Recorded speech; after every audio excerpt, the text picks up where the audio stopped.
Gracias a los corazones de Jesús y de María tenemos una nueva oportunidad de estar junto a ti.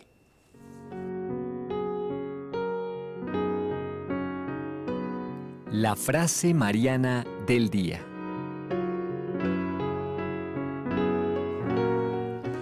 Y seguimos con nuestro queridísimo Padre Rodrigo Molina, el inspirador de estos medios de comunicación, y nos dice: el fruto de la maternidad de María, Jesús, divinizó a María, la dejó embebida en Dios, agotó su capacidad. María es toda ella para engendrar a Jesús y a su cuerpo místico. Y sin querer agregarle nada a nuestro Padre Molina, ese engendrar a Jesús y a su cuerpo místico, justamente lo vamos a ver en este programa con esa dimensión, esa nueva dimensión, la dimensión escatológica. Saludo cordial a todos los amigos que nos siguen a través de los distintos medios, a través de nuestras redes sociales, nuestras páginas en YouTube, NSE TV Radio, NSE TV Perú. También para aquellos que nos contactan a través de nuestros Face, NSE Radio, NSE TV, y nuestro hashtag que lo tienes en alguno de los rincones de la pantalla, que es NSE junto a ti. Para los que nos siguen en radio, la N, la S y la E y la J de junto van en mayúscula, igual que la T de ti. Es un poco difícil de decir, pero búsquelo y verán. NSE junto a ti. Saludamos también a los amigos que nos están escuchando o nos están viendo en vivo y en directo en la ciudad del Cusco, tanto en la amplitud modulada 720 como en el canal 27 UHF señal abierta. Asimismo, saludamos a los amigos que nos están escuchando en una retransmisión tanto en la ciudad de Lima, a través de los 1180 de amplitud modulada, como en la ciudad de Arequipa, con los 590 AM, o el canal 27 UHF, allí también en la Ciudad Blanca. Agradecemos la asistencia técnica de don Juan Carlos Uscamaita, que tiene ahí a dos jóvenes pupilos que están tratando de hacer sus pinitos, sus primeros pinitos. John, Esteban y Said están ahí los dos tratando de aprender cómo se hace toda esta cosa de la magia de la televisión. En este espacio de trabajo estaremos acompañándoles hoy Henry Moreno y quien les habla, Randy Brunello. Henry, bienvenido una vez más a nuestro espacio de Junto a Ti. Muchas gracias, aquí estamos para seguir tocando estos temas tan importantes para nuestra fe. Así es, y importantes, yo voy a decir por dos motivos. Primero, dice San Pablo, si Cristo no hubiera resucitado, vana sería nuestra fe. Lo hemos comentado ya en alguno de los programas anteriores que venimos haciendo de esta serie, pero el segundo punto que me parece de absoluta importancia es no perder de vista hoy esa realidad, que no solo es una realidad que está en los evangelios, que está en las cartas de San Pablo, de San Pedro, de Santiago, etcétera, etcétera, sino que es una realidad que hoy necesitamos tener presente para caer en la cuenta de que no podemos bajar la guardia y no podemos dejar de ser cristianos a carta cabal. Aquí hay dos perspectivas, Randy, antes de que nos metamos en el tema y después de la pausa. La perspectiva que se encontró San Pablo cuando predicó la resurrección a los griegos, donde estaba toda la cultura de la razón, y le dijeron, de eso hablamos después. Y luego está los que nos decimos cristianos, católicos, que conocemos nuestra fe, y uno se pregunta, ¿sabemos lo que implica verdaderamente la resurrección para nosotros? ¿Cómo vivimos la resurrección en nuestras vidas? ¿Con valentía, con esperanza o con temor? Con todas estas preguntas que últimamente salen del fin del mundo y que a lo largo de toda la historia se han dado, y a veces tememos que se venga esto y no reconocemos ese ven Señor Jesús. ¿Lo pedimos verdaderamente? ¿De verdad queremos esa segunda venida del Señor? Vamos a estar entrando en todo eso. Ahí está, sabemos lo que significa la resurrección para nosotros. ha habido hombres en la historia del mundo que supieron claramente no solo lo que significaba para ellos la resurrección, sino que la vivieron plenamente. Esos son los santos. Te invito a que veamos el santo de este día y enseguida retornamos con nuestro tema central. No se vayan, estamos junto a ti. Estimados amigos, reciban un cordial saludo. Hoy es 25 de febrero y la Santa Madre Iglesia nos recuerda a San Valerio de Astorga, siglo VII confesor. Nace en Astorga y cristiano desde pequeño, fue un hombre de heroicas virtudes y de invicta paciencia en la adversidad. La región del Bierzo es el escenario de sus virtudes y de su vida. Quiso entrar en el monasterio que fundó San Fructuoso en Copludo, pero por razones todavía hoy desconocidas no lo pudo hacer. Fallido el intento, monacal comienza una vida de oración y penitencia viviendo al estilo de los antiguos eremitas. Su modo de vivir poco frecuente en la época hace que de boca en boca vaya pasando la noticia de su existencia entre los habitantes del lugar que empiezan a visitarle en la ermita que hay junto al castillo llamado de la Piedra en Astorga. Allá concurren con deseos de escucharle y de ser confortados en sus penas. El clérigo, el cuidador de la ermita, solo comienza a interesarse por ella cuando advierte el sonar de las monedas y huele el beneficio de la ofrenda. Como se posesiona de ellas de mala manera, el santo se marcha para no facilitar su codicia extrema. Pero hasta los pocos libros que tenía hubo de dejarlos en la ermita por considerar el clérigo que eran de ella. La gente del lugar le echa de menos y le sugieren un nuevo sitio para vivir, rezar y predicar. En Hebronato le edifican los fieles un oratorio donde se instala y recomienza. Como la gente se arremolina en torno a él, el obispo nombra un presbítero para que atienda la pequeña iglesia construida. Justo se llama el pastor y su justicia en el nombre se queda. De nuevo queda Valerio sin techo y reducido a la miseria. La gente sigue queriéndole y sufre la mala envidia de Justo, que en alguna ocasión llega a emplear la violencia física contra Valerio. En el mismo Bierzo, allí donde Fructuoso fundó el monasterio de San Pedro, encuentra un lugar tranquilo y puede reanudar una vez más su vida penitente y orante de eremita. El obispo de Astorga, Isidoro, le llama y pide su compañía para asistir al concilio de Toledo, al que no llegan por la muerte del prelado. También escribió dejando por escrito testimonio de la época. Esta literatura se conserva en el monasterio de Carracedo y la mantuvo como tesoro la iglesia de Oviedo. Su pluma dejó a la posteridad la vida de San Fructuoso, un abundante grupo de máximas y consejos a los religiosos del Bierzo, las revelaciones de los monjes Máximo y Bonelo y la historia del abad Donadeo.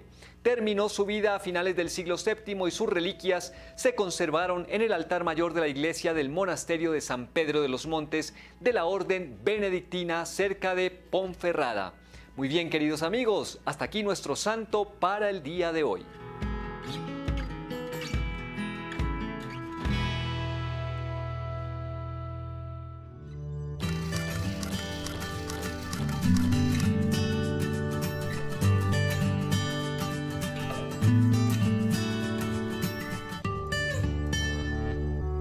Muy bien, y ya estamos nuevamente junto a ustedes.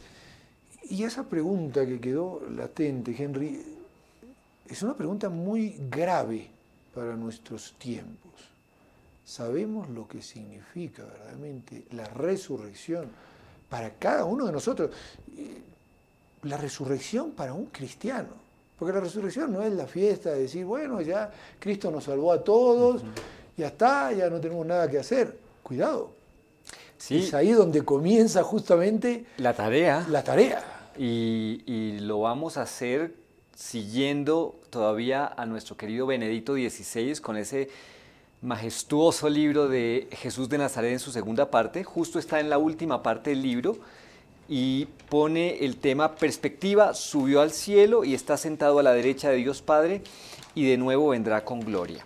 Entonces, claro, nosotros como seres humanos llenos de miserias, que necesitamos razones de nuestra fe, necesitamos pruebas y el Señor nos conoce. Entonces, dice Benedicto, nos habla de las apariciones de Él después de su resurrección y nos dice que el sentido de las apariciones está claro en toda la tradición. Se trata ante todo de agrupar un círculo de discípulos que puedan testimoniar que Jesús no ha permanecido en el sepulcro, sino que está vivo. Su testimonio concreto se convierte esencialmente en una misión. Han de anunciar al mundo que Jesús es el viviente, la vida misma. Es decir, esa resurrección, lo primero que nos tiene que dejar claro es que tenemos un Dios que está vivo. Es un Dios que no se ha quedado en el sepulcro.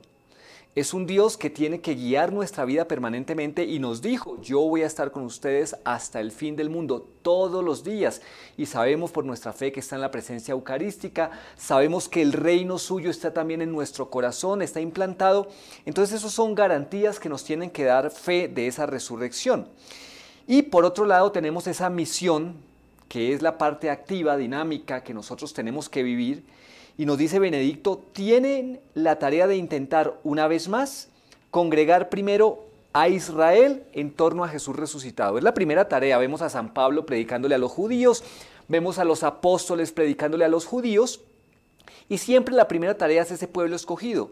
Pero luego va a decir, también para Pablo, el anuncio comienza siempre con el testimonio ante los judíos como primeros destinatarios de la salvación, pero la meta última de los enviados de Jesús es universal, o sea, católica. Se me ha dado poder en el cielo y en la tierra, id y haced discípulos de todos los pueblos.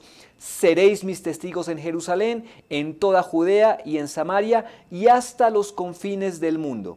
Entonces, no es una tarea solamente de los apóstoles, sino es una tarea de todo aquel que diga, yo soy discípulo del Señor. Estamos anunciando, Randy, constantemente la resurrección con nuestro testimonio de vida. Tenemos que tener la misma tarea que tuvieron los judíos en su momento. Ellos debían haber anunciado esa buena nueva a toda la creación. Falla esa misión y inmediatamente se abre la iglesia como ese camino para anunciarla a todas las gentes.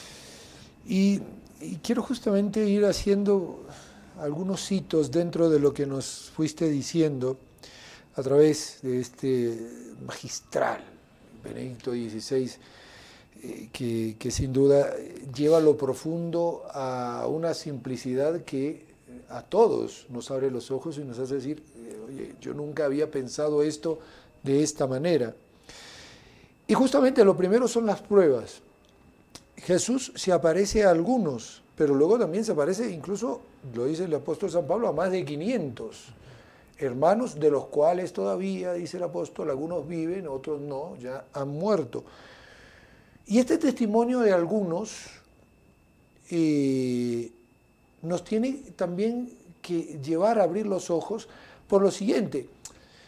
Durante mucho tiempo, sobre todo en los últimos 2 siglos, los pasados me refiero, siglo XIX, siglo XX, se intentó decir, no, esto fue un invento de la Edad Media, es allí donde todo se estructura, todo se arma.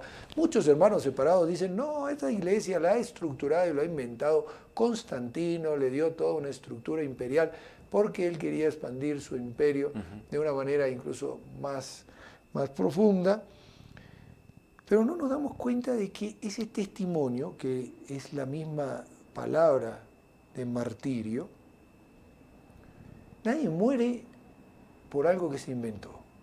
Nadie muere por algo que se inventó. Y esto es un punto que es donde se chocan muchos de estos supuestos genios que quieren dar la explicación de la invención por parte de los discípulos. Nadie muere por algo que se inventó. O sea, si yo me la puedo salvar, me la salvo, pero no doy mi vida por algo que es una invención mía, una mentira. Y segundo, también las contradicciones. Es otro punto que muchas veces se señala. No, pero es que uno dice que no, que se apareció en tal monte, el otro dice que se apareció de tal manera, el otro dice esto. En realidad no hay contradicciones, en realidad lo que hay son complementariedades. Yo leo un evangelio y me doy cuenta de que un evangelista, por su forma de ser, le da un enfoque más concreto, más conciso, pero el otro, que también está diciendo lo mismo, nos da una serie de datos que nos confirman. Pero hay un punto que es crucial. Los mismos evangelistas se acusan de cobardes, se acusan de no creer, se acusan de cabezaduras.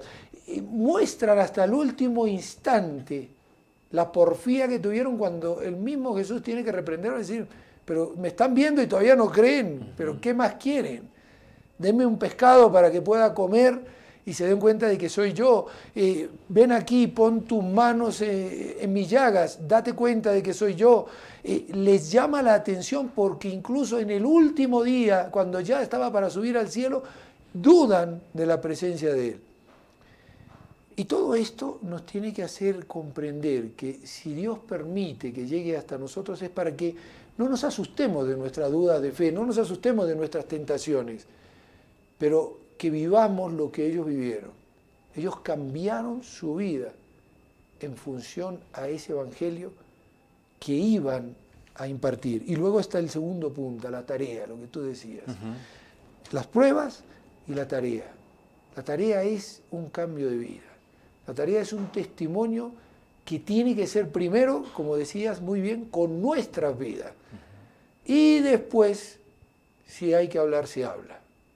Fíjate que tú has dicho en todo esto muy bien un proceso que todos vivimos de una u otra manera. Primero ese creer en la resurrección, que es punto fundamental, porque si no, ¿cómo voy a poder hacer la misión si no creo?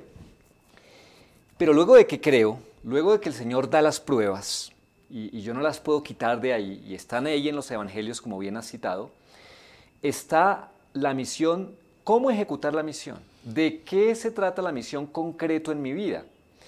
Y hoy nos sentimos muy tentados, bueno, creo que desde entonces, porque sabemos que digamos que esa etapa que se conoce históricamente como la era del Espíritu Santo, es desde la ascensión del Señor, desde entonces se está viviendo esa última etapa, ya vivimos la de la creación con el Padre, la de la redención con el Hijo y la del Espíritu Santo, porque el Señor dijo, si yo no me voy, no llega el Espíritu Santo.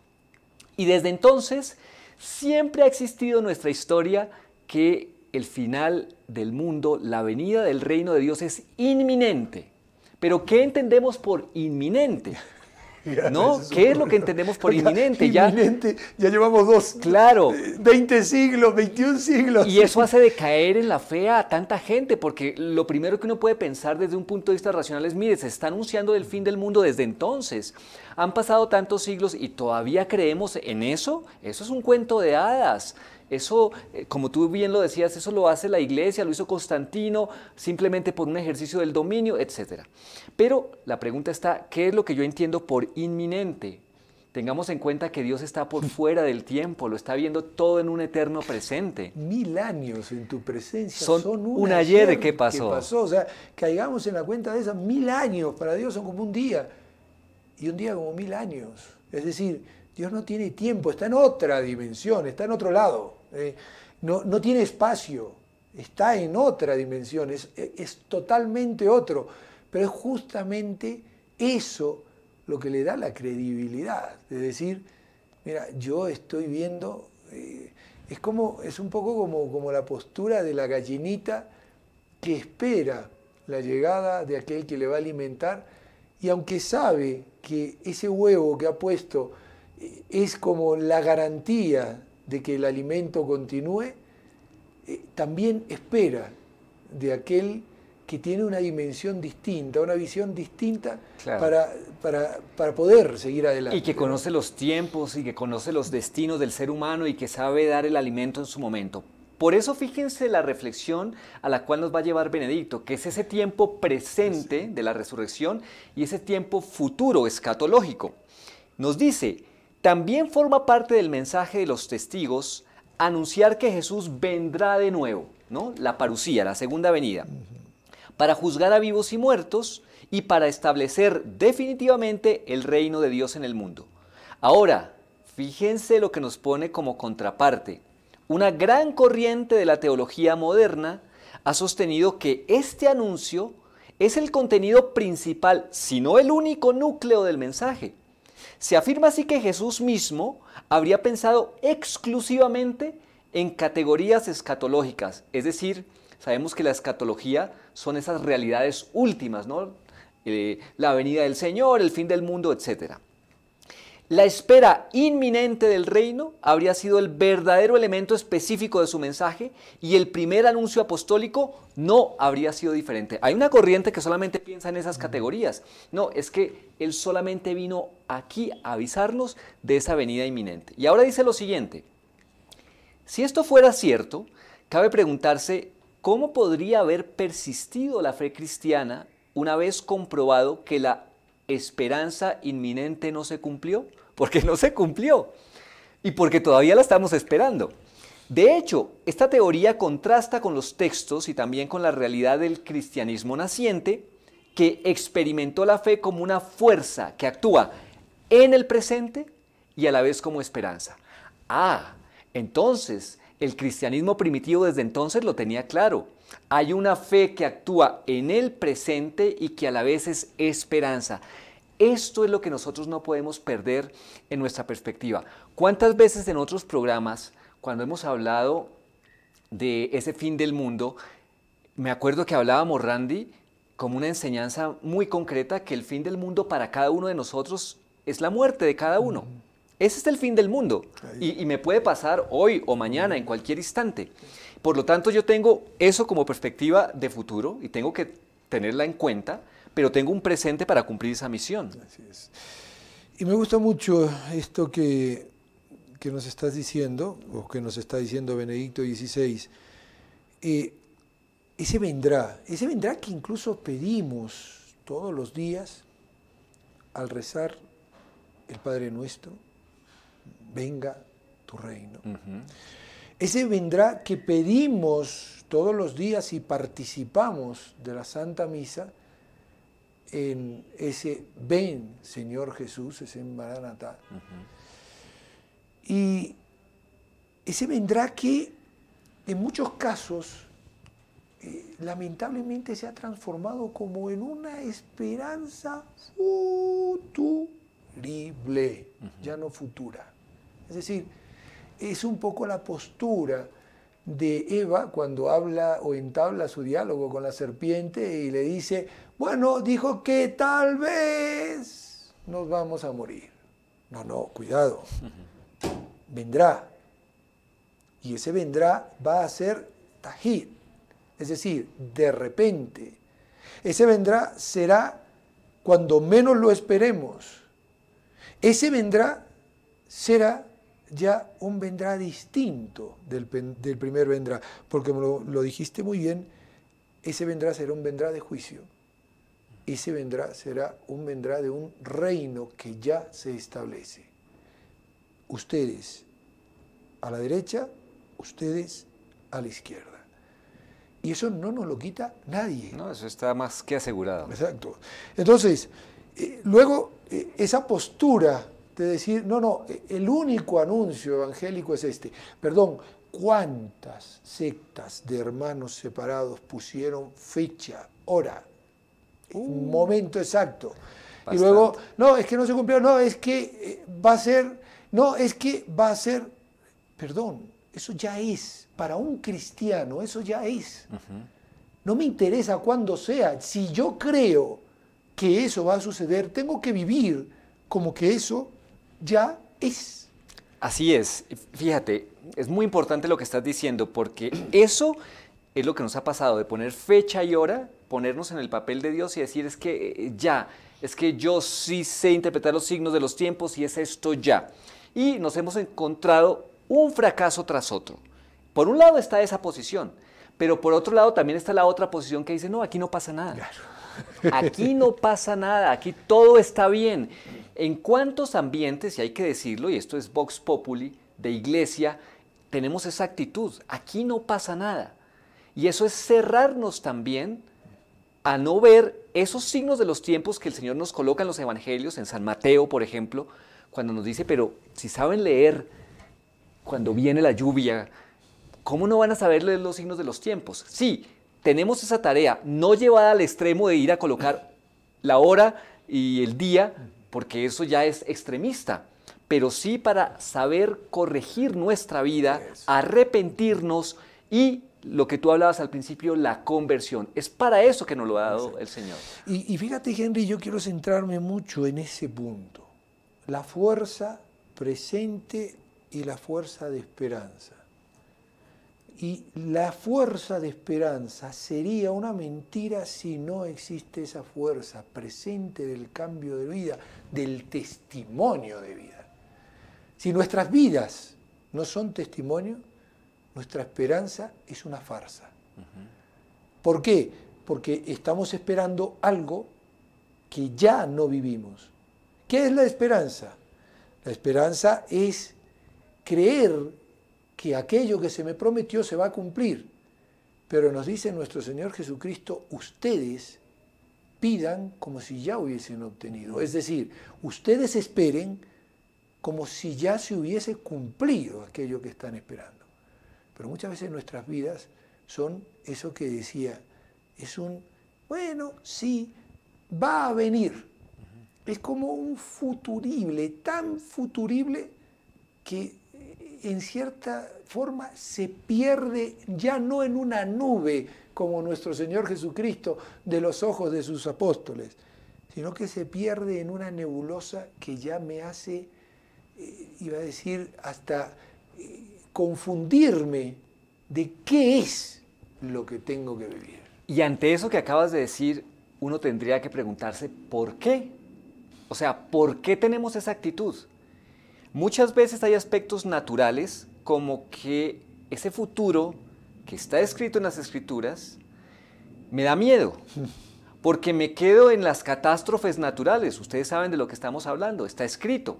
Y como me quedo en eso, tengo tanto miedo que hago el papel del avestruz de meter la cabeza en la tierra y decir, aquí no pasa nada. Porque claro, tengo tanto aferro a mi vida natural que no estoy viendo esa esperanza donde está la auténtica vida. Entonces, nos va a dar Benedicto XVI un ejemplo que tiene que ver con la alegría, que es como la invitación, la auténtica alegría que debemos vivir como cristianos en esa resurrección. Y él dice, vayamos a la conclusión del Evangelio de San Lucas.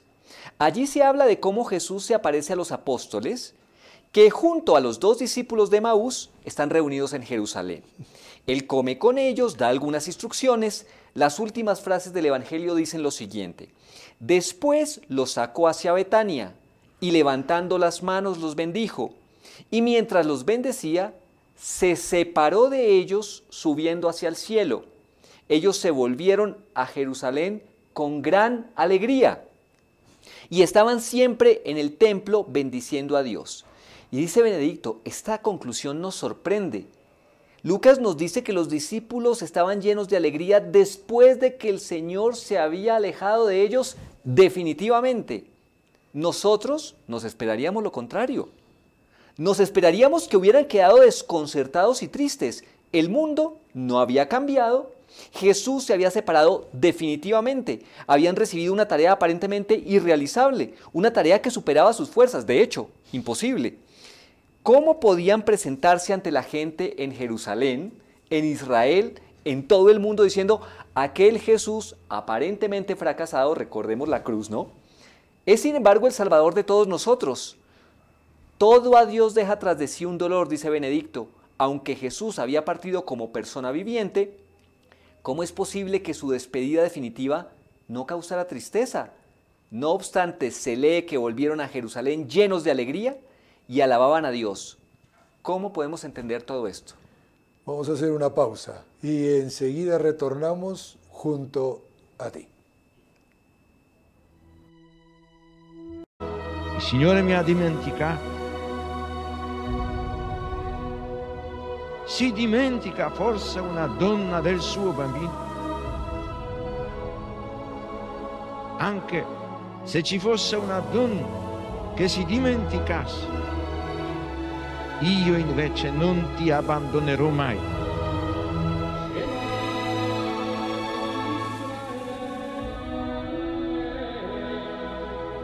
È significativo che nei brani del profeta Isaia la paternità di Dio si arricchisca di connotazioni che si ispirano alla maternità.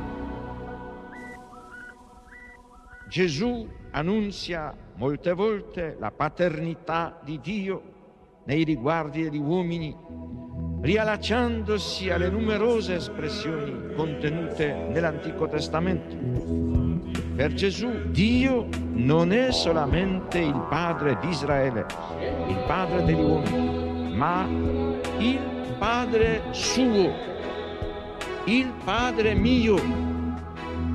Pater noster, qui es in celis, sanctificetur nomen tuum, adveniat regnum tuum, fiat voluntas tua, sicur in cielo ed in terra. Pane nostrum quotidianum da nobis hodie, et dimitte nobis debita nostra, sicut et nostri vittimus debitoribus nostri, et ne nos induca in tentatione, sed libera nos a malo.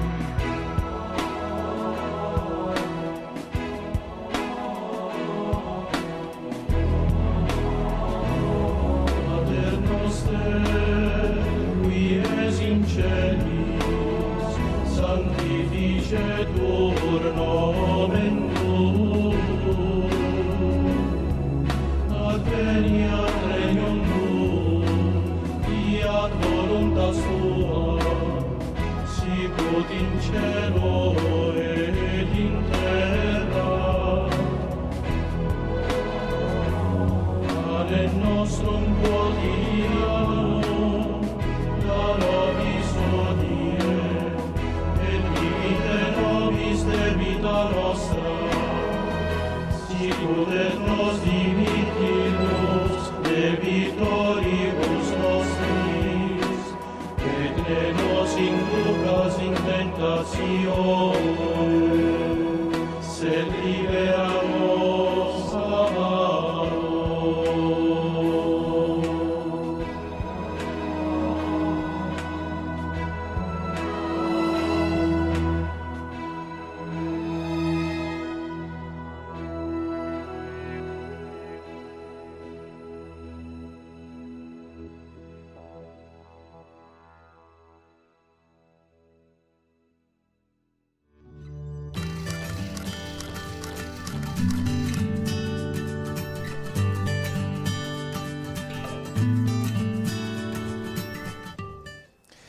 Y la contradicción, podríamos decir.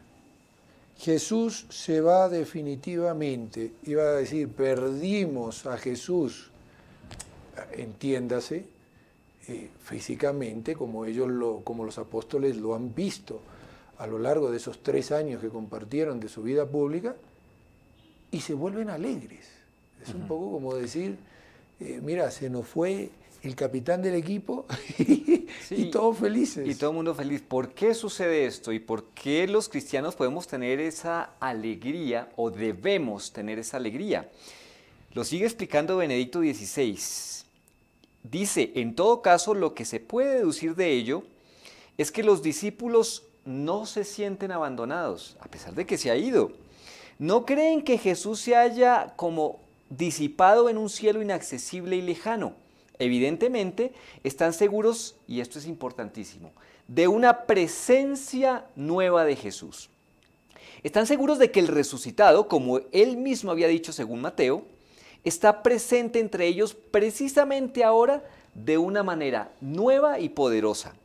Ellos saben que a la derecha de Dios, donde Él está ahora enaltecido, implica un nuevo modo de su presencia, que ya no se puede perder, el modo en que únicamente Dios puede sernos cercano.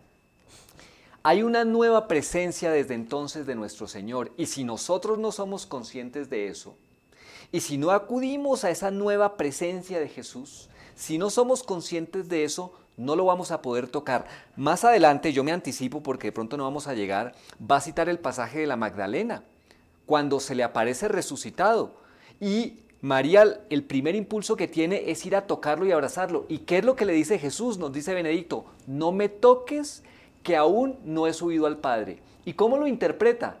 Ya no me puedes tocar como me tocabas antes.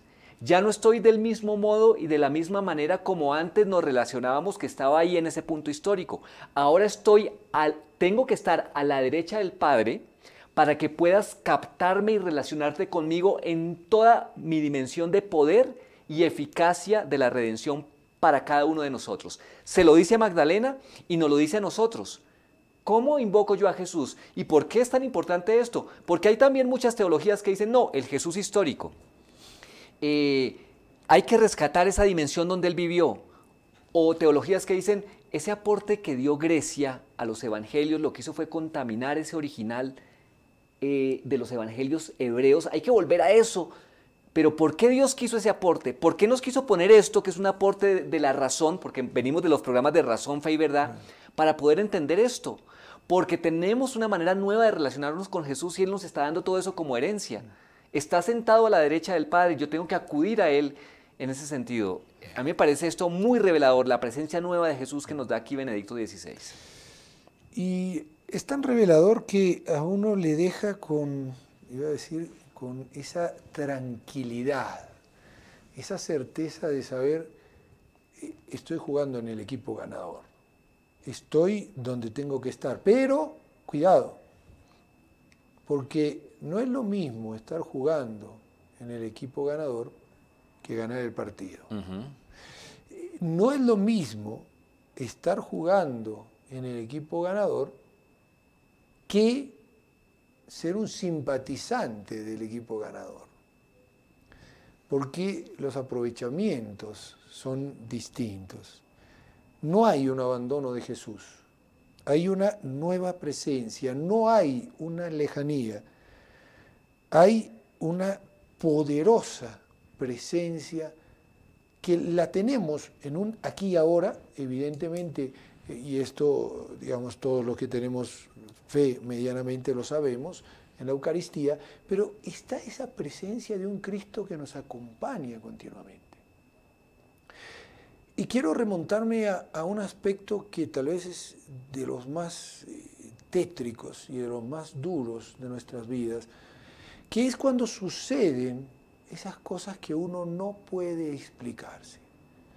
Cosas terribles como puede ser una violación, cosas terribles como puede ser un abuso, cosas que entran dentro de un plan que es incomprensible para nosotros, como el mismo Benedicto XVI lo decía cuando estaba en Auschwitz, frente a esa monstruosidad de la realidad alemana. Y tantas otras cosas que hoy podemos plantearnos, más de 50 millones de abortos por año, eso da unas cifras que uno se toma la cabeza y dice, ¿qué nos está pasando? Pero está esta presencia de Jesús. Y quiero remitirme a eso que Jesús le decía a una santa cuando ésta sufría unas terribles tentaciones contra la castidad. Y entonces le dijo, ¿dónde estabas cuando el demonio me estuvo atacando de esa manera? Yo te estaba sosteniendo. Y muchas personas que tal vez han sufrido estos momentos terribles en su vida podrían preguntarse, ¿dónde estabas, Jesús, cuando a mí me estaba sucediendo eso? Yo estaba ahí abrazándote y sufriendo contigo. Y pasando una pasión particular para ti, por ti, para que puedas sobrellevar ese momento y salir adelante hoy. Es un Dios cercano que está mucho más cercano de lo que nos imaginamos. Pero en el fondo, yo me pregunto, como cristiano, ¿creemos en esa verdad? Sí, esa es la pregunta fundamental. Me hiciste acordar también, para poner un ejemplo de otra santa, una Santa Josefa Vaquita, que jamás hubiera sido una santa. Ella era una mujer de color, esclava, que luego la llevan en Italia. Y estando en Italia, frente a un crucifijo por primera vez, viendo a Cristo crucificado con sus llagas y con su sangre, y ella que tenía la espalda marcada totalmente de todos los latigazos que había recibido en su vida como esclava, puede entender en ese crucifijo el sentido de sus llagas y el sentido de toda su historia pasada de dolor.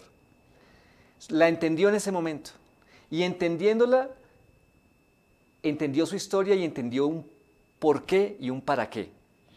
El por qué de situaciones como tú decías, abortos, maltratos, violencias, injusticias, y luego un para qué. Porque ese para qué es la resurrección, que es lo que nos dice Benedicto. Y aquí más adelante nos va a decir, es imposible entender la resurrección si antes no hemos mirado esa cruz, si no hemos pasado por esa cruz. Así es. Vamos ahora a una cosa que nos va a decir Benedicto, que va a confirmar una vez más por qué no podemos quedarnos en esos pronósticos proféticos en los cuales a veces nos queremos quedar. Y pone el ejemplo de que también el pueblo de Israel en su momento quería de ese Jesús, ese reino davídico, ese Israel guerrero que se iba a liberar. Y nos dice, a esta idea de un reino davídico renovado, Jesús contrapone una promesa y una encomienda. La promesa es que estarán llenos de la fuerza del Espíritu Santo, clave para entender la resurrección. La encomienda consiste en que deberán ser sus testigos hasta los confines del mundo. Nosotros estamos también en esta promesa y en esta encomienda. El Espíritu Santo también es promesa para nosotros si abrimos nuestro corazón. Y la encomienda de ser testigos la vamos a poder realizar solo con esta promesa. Y entonces dice Benedicto, se rechaza explícitamente la pregunta acerca del tiempo y del momento. Ahí no aparecen ni tiempo ni momentos. La actitud de los discípulos no debe ser ni la de hacer conjeturas sobre la historia, ni la de tener fija la mirada en el futuro desconocido. El cristianismo, y esto es precioso, dice, es presencia, don y tarea. Estar contentos por la cercanía interior de Dios y fundándose en eso, contribuir activamente a dar testimonio en favor de Jesucristo. La presencia, el cristianismo que es presencia, es don y tarea. Don, el Espíritu Santo. Tarea, ser testigo de las acciones del Espíritu Santo. Por lo tanto, todo lo bueno que hacemos nosotros, lo hacemos porque el Espíritu Santo está en nosotros, no por nosotros mismos.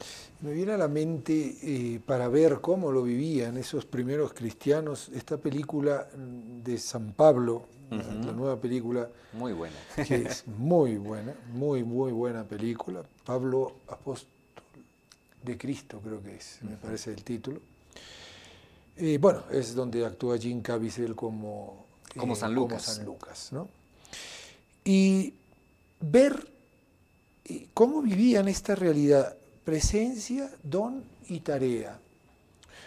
Sabían que a pesar de lo que se estaba viviendo en esos momentos en Roma, una Roma gobernada por Nerón, una Roma que utilizaba a los cristianos como antorchas para iluminar por la noche, una Roma que utilizaba a los cristianos para ser devorados y destrozados por las fieras, para divertir al pueblo.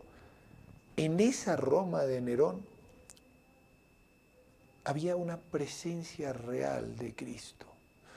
Uno se queda asombrado. Luego está el don. Sabían ellos que tenían el Espíritu Santo y por eso seguían propagando la fe y la verdad. Y se convertían muchos a esta fe. Y luego esa tarea, la tarea de anunciar el Evangelio, pero sobre todo también la tarea de ayudar a los hermanos, incluso a costa de la propia vida. Y nosotros, tal vez hoy que hablamos mucho de estar llenos del Espíritu Santo, de los carismas, de esto, de lo otro, no nos damos cuenta de que la encomienda sigue siendo hoy la misma. Pero pasamos con indiferencia ante ese pobre que nos pide. Y a veces si no tenemos una moneda, ni siquiera le regalamos una sonrisa. Un acercarnos, tomarlo de la mano y decirle, mira, no tengo nada que darte, pero te doy lo que tengo, te doy mi amor, te doy mi cercanía, que es la cercanía de Jesús. Esa promesa de estar llenos del Espíritu Santo también hoy se cumple, pero recibimos nosotros a ese Espíritu Santo que se nos prometió y que en cierta forma ya tenemos en germen por nuestro bautismo y tenemos más intensamente por nuestra confirmación, o sencillamente vivimos como si el Espíritu Santo no existiera. Sí, y muchas veces, Randy, ni siquiera lo conocemos. Me parece muy importante lo que estás diciendo y se va a juntar con esto que va a decir al final Benedicto XVI. Ahora ya solo se puede tocar a Jesús junto al Padre. Únicamente se le puede tocar subiendo. Ya hemos visto que está en una forma nueva y está junto al Padre. Podríamos decir, como dice Benedicto, ya no le puedo tocar como antes, históricamente, tengo que tocarlo subiendo. ¿Y quién es el que me va a subir? El Espíritu Santo, porque solos no podemos. Por lo tanto, en esa nueva relación, dice Benedicto, el Señor está en el monte del Padre y va a poner finalmente este Maranatá que tú citabas al principio con una doble interpretación. Primero, Maranatá, que quiere decir ven Señor Jesús. Ven Señor Jesús. Ven Señor Jesús. Maranatá, ven Señor Jesús, que es un clamor que nosotros tenemos que pedir a Dios para que venga Jesús ante cualquier necesidad. Y luego, otra interpretación, Maranatá, que quiere decir el Señor Jesús viene. Entonces, por un lado está el clamor, el pedir auxilio, el pedir la gracia de Dios como un don, y por el otro lado está la confirmación segura de que el Señor Jesús viene. Cuando yo pido esa gracia del auxilio es porque estoy pidiendo, Señor, súbeme con el Espíritu Santo, porque la única manera de relacionarme contigo es ahí, a la derecha de Dios Padre. Pero por otro lado tengo la seguridad de que Él viene. Exacto. Y fíjate, Henry, que con esto que dices, también hay que caer en la cuenta de esa otra postura. Cuidado que no nos pase lo de los judíos, que nos quedamos en los accidentes que estamos esperando de la venida del Señor y nos olvidamos de la autenticidad de su venida, que es, como bien dices, el Señor ya viene. Y ven, Señor, porque te estoy esperando. Muchas veces le cambiamos los planes a Dios y nos quedamos, como decías tú antes, en que si va a haber terremotos, si se va a oscurecer la luna o no se va a... Mira, la luna todavía sigue del mismo color, no pasa nada. Mira que el sol sigue lanzando sus rayos, no pasa nada. Pero ¿no te das cuenta que todos los días estás diciéndole a Jesús, hágase al Padre, hágase tu voluntad en la tierra como en el cielo? ¿No te das cuenta que si todos los días vas a la Santa Misa estás diciéndole, ven, Señor Jesús? ¿Y tú crees que esa oración no lleva efecto? Entonces, poca es tu fe, porque toda oración será escuchada. Porque pedid y recibiréis. Y si estás pidiendo que venga el reino de los cielos vendrá. Y si estás pidiendo que la voluntad de Dios se cumpla en la tierra como en el cielo, la voluntad de Dios se cumplirá. Pero cuidado, que no te quedes fuera de la voluntad de Dios pensando en tus historias, en tus ilusiones, en tus profecías, entre comillas, pero tuyas. Y esto es un punto que tal vez, digamos, nos podría llevar mucho más que un ratito en un programa. Pero, como siempre, el tiempo es veloz. Y se nos fue. Pero no importa, seguimos, seguimos. Mañana vamos a seguir con Henry en vivo. Yo quiero dar algunos reportes de sintonía. Primero, Elizabeth García, desde Argentina, Buenos Aires, nos hace llegar por el Face, ¿verdad, Juanca? En el YouTube, lo ve en el YouTube. Dice, desde hace un mes nos está escuchando, ya sea en la tarde o en la noche, y nos envía saludos y bendiciones. Pues nosotros también, Elizabeth, con mucha alegría, te enviamos saludos y que el Señor te colme de bendiciones a ti, a tu familia y a todos los tuyos. También Yolanda Yaxa reporta su sintonía, pide oraciones por sus intenciones y envía saludos a don Henry y a don Randy. También Claide Chaparro reporta su sintonía, pide que recemos por sus intenciones, entre las cuales quiero destacar, porque me parece muy importante, que una madre pida por la conversión de su familia, por el matrimonio de sus hijos, es algo que siempre será escuchado. Vamos a resaltar esas dos intenciones hoy de doña Claudette Chaparro. Y también pide por la salud de Marlene y Jenny, que están delicadas de salud. Pues con mucho gusto, Claudette, pedimos por todas estas intenciones y nos ponemos en la presencia del Señor, ese Señor que no solo viene, sino que ya está en medio de nosotros, y le decimos a través de su Madre Santísima que nos escuche. María, Madre nuestra, por el poder que te concedió el Padre, líbranos de caer en pecado. Dios te salve María, llena eres de gracia, el Señor es contigo. Bendita tú eres entre todas las mujeres y bendito es el fruto de tu vientre, Jesús. Santa María, Madre de Dios, ruega por nosotros pecadores, ahora y en la hora de nuestra muerte. Amén. María, Madre nuestra, por la sabiduría que te concedió el Hijo, líbranos de caer en pecado. Dios te salve María, llena eres de gracia, el Señor es contigo. Bendita tú eres entre todas las mujeres y bendito es el fruto de tu vientre, Jesús. Santa María, Madre de Dios, ruega por nosotros pecadores, ahora y en la hora de nuestra muerte. Amén. María, Madre nuestra, por el amor con que te colmó el Espíritu Santo, líbranos de caer en pecado.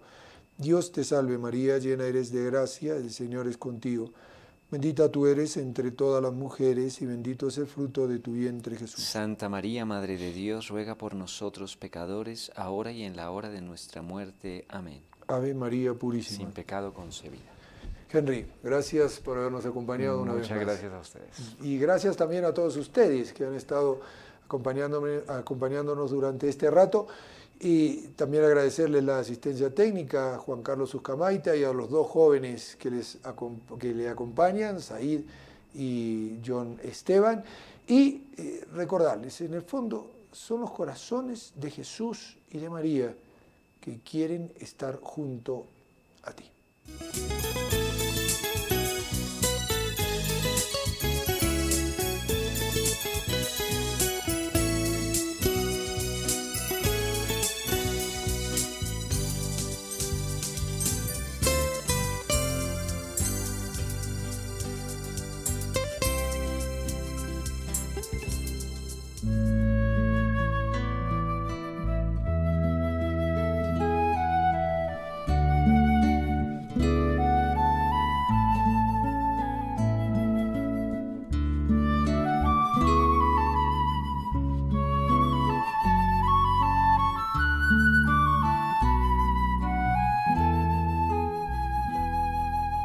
Virgen María,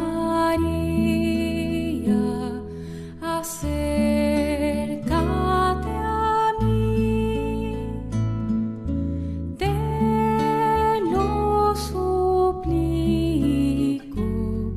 escucha.